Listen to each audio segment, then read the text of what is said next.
Hi friends, welcome back to my channel. எல்லாரும் எப்படி இருக்கீங்க? கண்டிப்பா நல்லா இருப்பீங்கன்னு நினைக்கிறேன். எப்பவுமே ஒரு பூஜா vlog-ஓட தான் உங்களை மீட் பண்ணுவேன்னு உங்களுக்கே தெரியும். இன்னைக்கும் நம்ம நியூ இயர்க்கு ஸ்பெஷல் பூஜை தான். ஸோ எல்லாருக்கும் முதல்ல ஹாப்பி நியூ இயர். எல்லாருமே ரொம்ப சந்தோஷமாகவும் இந்த வருஷத்தில் எந்த குறையும் இல்லாமல் நிம்மதியாகவும் ஆரோக்கியமாகவும் எல்லா செல்வங்களையும் பெற்று நல்லா இருக்கணும்னு நான் உங்களுக்காக ப்ரே பண்ணிக்கிறேன்.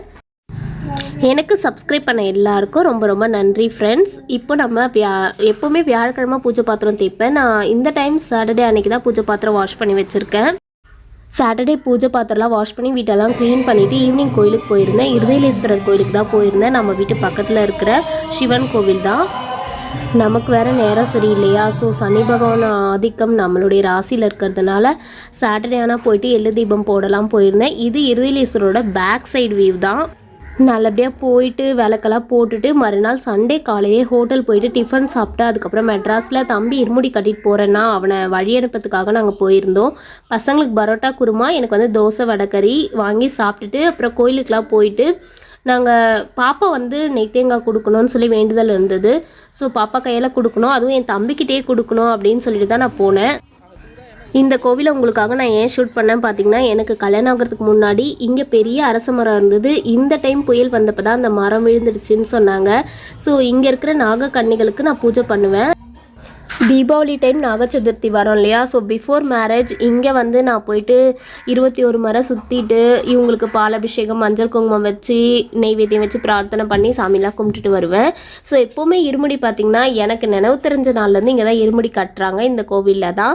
ஸோ பாப்பா கையால் இது கொடுக்கணுன்றதுக்காக தான் நாங்கள் இவ்வளோ தூரம் போயிட்டு அப்புறம் எங்கள் மாமாவுக்கு லாஸ்ட்டாக கட்டினாங்க இருமுடி. அவர் வந்து குருசாமின்றதுனால எல்லா சாமிங்களுக்கும் கட்டிட்டு அவர் லாஸ்ட்டாக கட்டிப்பார். ஸோ நம்ம கோயிலுக்கு போயிட்டு ஐயப்பனுக்கு எல்லாமே நல்லபடியாக பண்ணிவிட்டு அதுக்கப்புறம் நாங்கள் வீட்டுக்கு வந்துட்டோம். ட்ரெயினில் ரொம்ப டயர்டாக வந்தேன். ஈவினிங் தான் வந்தேன். வீட்டுக்கு வரவே 7 மணிக்கிட்ட ஆகிடுச்சு. அதுக்கப்புறம் மறுநாள் தான் நியூ இயரு. வர வழியில் இந்த கலர் பவுடர் எல்லாமே ஸ்டேஷன் கிட்டே இருந்தது. நான் வண்டி அவர் எடுத்துகிட்டு வரணுமே நின்றுட்டு இருந்தேன். அப்போ பார்த்துட்டு இருந்தேன், இதில் பிளாக் கலர் மட்டும் கரும்புக்கு போடுறதுக்கு இல்லை, ஆல்ரெடி நம்ம வீட்டில் கலர் எல்லாமே ரெடி பண்ணி வச்சுருக்கேன் நான். இது நியூ இயர் அன்றைக்கி சிம்பிளாக போட்ட கோலம் தான் ஃப்ரெண்ட்ஸ். காலையில் லேட்டாக தான் எழுந்தோம். ட்ராவல் பண்ணதே ரொம்ப டயர்டாக இருந்தது. அதுக்காக ரொம்ப சிம்பிளாக கோலம் போட்டுட்டு வந்தேன். எனக்கு பூஜை பண்ணுறதுக்கு மைண்டே இல்லை, ஆனால் இன்றைக்கி கண்டிப்பாக பூஜை பண்ணியே ஆகணும். ஏன்னா நான் உங்ககிட்ட லாஸ்ட் வீடியோவில் சொன்னேன், முத்துமலை முருகர் வந்து என் தம்பி வாங்கிட்டு வந்திருக்கான் ஃபோட்டோ ஃப்ரேம்னு. அதை அவன் என்கிட்ட கோயிலில் கொடுத்துட்டான். கரெக்டாக நியூ இயர் அன்றைக்கி நம்ம வீட்டுக்கு வந்திருக்காரு. அவர் எப்படி அப்படியே வைக்கிறதுன்னு சொல்லி பூஜையை ஸ்டார்ட் பண்ணியாச்சு. ஸோ எப்பயும் போல் கொஞ்சமாக மஞ்சத்தூள் போட்டு அந்த அரிசி மாவு கோலம் போடுவோம் இல்லையா, அதை தான் ரெடி பண்ணிவிட்டு அதுக்கப்புறம் இந்த குட்டி உரலுக்கு வந்து பொட்டுலாம் வச்சிடலாம் சொல்லிட்டு வச்சுட்டு நம்ம மாக்கோலம் போட்டுட்டு நம்ம கேஸ் மெடல்லாம் க்ளீன் பண்ணிட்டேன். அதுக்கும் பொட்டு வச்சு கோலம்லாம் போட்டு ரெடி பண்ண போகிறேன். ஸோ கொஞ்சம் லேசியாக இருந்தது, பட் இருந்தாலும் வந்து நிலவாசல்லாம் கழுவிட்டு மஞ்சள் குங்குமம் வச்சு எப்பயும் போல் ஒரு சின்னதாக கலர் கோலம், இன்றைக்கி நியூ இயர்ன்றதுனால கலர் கோலம் போட்டிருக்கேன்.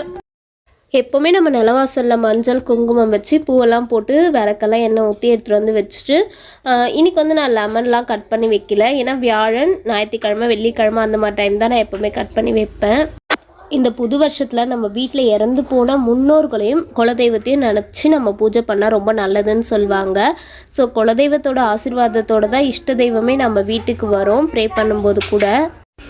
ஸோ நிலவாசலில் மஞ்சள்லாம் பூசி குங்குமம் வச்சு கோலம் போட்டுட்டு அதுக்கப்புறம் பூவெல்லாம் கொஞ்சம் பறிச்சிட்டு வந்தேன். கண்டிப்பாக இன்றைக்கி முருகருக்கு அரளிப்பூ வச்சே ஆகணுமேன்னு சொல்லிட்டு கொஞ்சம் அரளிப்பூ போயிட்டு பறிச்சிட்டு வந்தேன். சாமந்தி வந்து நான் வாங்கி வச்சுருந்தேன்.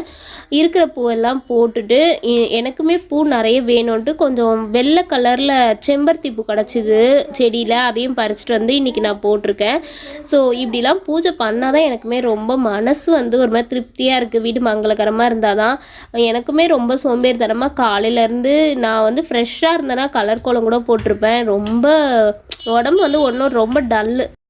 லாங்காலாம் ட்ராவல் பண்ணாலே எனக்கு ஒத்துக்காது. ரொம்ப ரேராக தான் நான் போவேன். ரொம்ப முக்கியமான விஷயம் போய் ஆகணும் அப்படின்றதுனால தான் நான் பசங்களெல்லாம் கூட்டிகிட்டு போனது. ஸோ இப்போ கலர் கோலம் போட்டு முடிச்சுட்டு அதுக்கப்புறம் நான் இது ஈவினிங் தான் இந்த பூஜை எல்லாமே பண்ணேன். காலையிலேருந்து வேலைலாம் செஞ்சுட்டு ஈவினிங் வந்து பூஜை பண்ணிவிட்டு நான் ஷாப்புக்கு கிளம்பியிருக்கேன். என் பசங்களுக்குமே ஸ்கூல் லீவு இன்னும் முடியலை, அதனால் அவங்கள வச்சுன்னு சமாளிக்கிறது ரொம்ப கஷ்டம். ஸோ கோலம்லாம் போட்டுட்டோம்னா கொஞ்சம் காயட்டுமேன்னு வெயிட் பண்ணிட்டு இருந்தேன். இது மாதிரி தான் கேஸ் மேடையெல்லாம் கழுவிட்டேன். ஸோ கோலம் மட்டும் போட்டுட்டு மஞ்சள் குங்குமம் வச்சு நம்ம கிச்சன் சின்னதுன்னு சொல்லியிருக்கேன். ஸோ எப்போவுமே இப்படி மங்களகரமாக வச்சுக்கிட்டா தான் எனக்கு பிடிக்கும். இந்த கோலம் இதெல்லாம் பார்த்திங்கன்னா 1 வீக் இப்படியே தான் இருக்கும். இந்த முத்துமலை முருகனோட ஃபோட்டோ ஃப்ரேம் பார்த்தீங்கன்னா கண்ணாடியே இல்லை அதில். அது மட்டும்தான் எனக்கு கொஞ்சம் சேடாக இருந்தது. ஏன்னா கண்ணாடி இருந்தால் தான் நம்ம மஞ்சள் குங்குமம் போட்டுலாம் வச்சோம்னா அந்த ஃப்ரேமில் எதுவுமே ஆகாமல் இருக்கும். இந்த மாதிரி அவன் வாங்கிட்டு வந்திருக்கிறதுல ஃப்ரேம் இருக்குது ஆனால் கண்ணாடியே இல்லை. ஸோ இவர் பார்த்திங்கன்னா உலகத்திலேயே மிக உயரமான ஸ்டாச்சு இந்த முருகர்.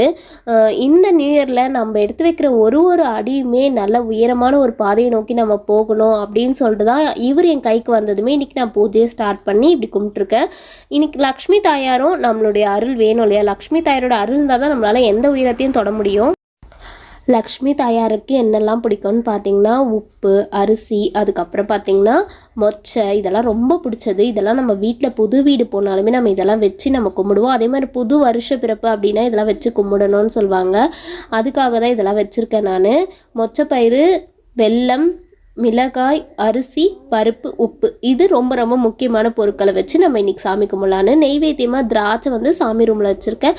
முருகர்கிட்ட கற்கண்டு வச்சுருக்கேன். இங்கே பூஜை ரூமில் 3 தீபமும், முருகர்கிட்ட 2 அகல் விளக்கும், அதுக்கப்புறம் ஒரு விளக்கு நம்ம அக்னி பகவானா கிச்சனில் எப்பவுமே நான் ஏற்றுவேன். 2 விளக்கு வெளியே ஏற்றி வச்சுருக்கேன் நிலவாசலில். ஸோ எப்போவுமே பூஜை பண்ணும்போது இப்படி தான் நான் பூஜை பண்ணுவேன். வெளியே எல்லாம் மங்களகரமாக ரெடி பண்ணிவிட்டு ஃபஸ்ட்டு வெளியே தான் விளக்கு ஏற்றணும். வெளியே இருந்து தான் வீட்டுக்குள்ளே தெய்வத்தை கொண்டு வரணும். அதனால் நிலவாசலில் ஃபஸ்ட்டு விளக்கு ஏற்றிட்டுருக்கேன். அப்போவுமே காற்று தான், நிற்கவே இல்லை. ஸோ கஷ்டப்பட்டு 2 விளக்கு ஏற்றி வச்சுட்டு உள்ளே வந்து விளக்கெல்லாம் ஏற்றினேன். ஸோ இப்படிலாம் பூஜை பண்ணுறது ஏன்னு கேட்டிங்கன்னா நம்ம வீடு எப்போவுமே வந்து எந்த ஒரு பிரச்சனையும் இல்லாமல் எப்போவுமே எதுக்குமே குறைவில்லாமல் நிம்மதியாக இருக்கணுன்றதுக்காக மட்டும்தான். என் பசங்க எப்பவுமே நல்லபடியாக இருக்கணும், நல்லா படிக்கணும். லைஃப்பில் நிறைய பிரச்சனையெல்லாம் நம்ம தாண்டி வந்துட்டோம் ஃப்ரெண்ட்ஸ். எல்லாருக்குமே நிறைய சுச்சுவேஷன், சூழ்நிலைகள் எல்லாத்தையும் ஃபேஸ் பண்ணி தான் இப்போ இந்த லைஃப்பில் நம்ம வாழ்ந்துட்டுருக்கோம். ஸோ அது போல் நம்ம பசங்க அந்த கஷ்டத்தை படக்கூடாதுன்றதுக்காக தான் கடவுள்கிட்ட முன்னாடியே வந்து நம்ம எல்லாத்தையும் ப்ரே பண்ணிக்கிறோம். இப்படி வந்து எந்த ஒரு பிரச்சனையும் கொடுக்கக்கூடாது அப்படின்றதுக்காக தான் இந்த ப்ரேயரே.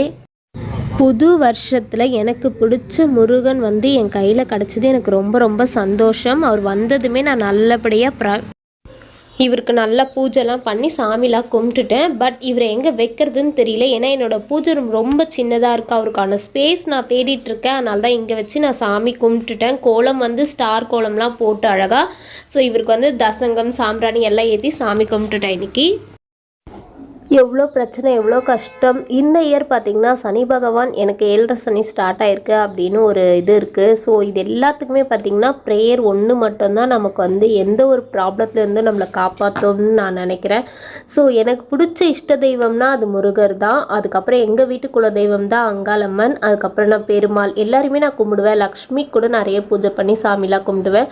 ஸோ இவங்க எல்லாருமே நமக்கு அருள் புரிஞ்சால் மட்டும்தான் நமக்கு லைஃப்பில் இதுக்கப்புறம் வர எந்த பிரச்சனைக்குமே நம்மளால் ப்ரேயர் பண்ணி எல்லாத்தையும் காப்பாற்றிக்கணும் அப்படின்னு நான் நினைக்கிறேன். எந்த பிரச்சனையும் வரக்கூடாது, நிம்மதியாகவும் ஆரோக்கியமாகவும் சந்தோஷமாகவும் இருக்கணும், பசங்களும் நல்லா படிக்கணும். அதுதான் என்னோடய ப்ரேயர்.